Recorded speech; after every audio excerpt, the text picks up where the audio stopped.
半夜咳嗽睡不着，该怎么缓解呢？哪些原因引起的？半夜咳嗽有许多原因可以导致，治疗方法呢也不一样。感冒或者流感、新冠引起的咳嗽，夜间平躺，粘液呢更容易刺激咽部，引起咳嗽，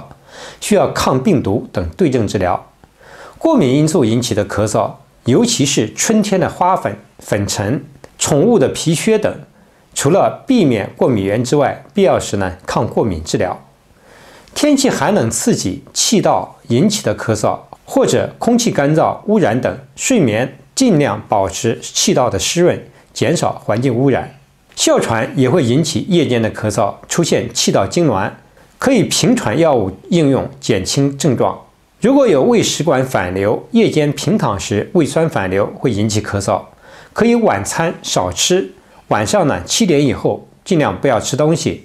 晚饭要吃的清淡易消化，睡觉时呢可以抬高床头以减少反流。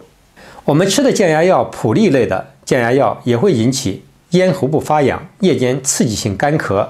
需要调整降压药的应用。有一些心衰的患者，夜间的咳嗽呢也会比较重，需要加强心衰的治疗，减轻心脏的负担，咳嗽呢自然会减轻。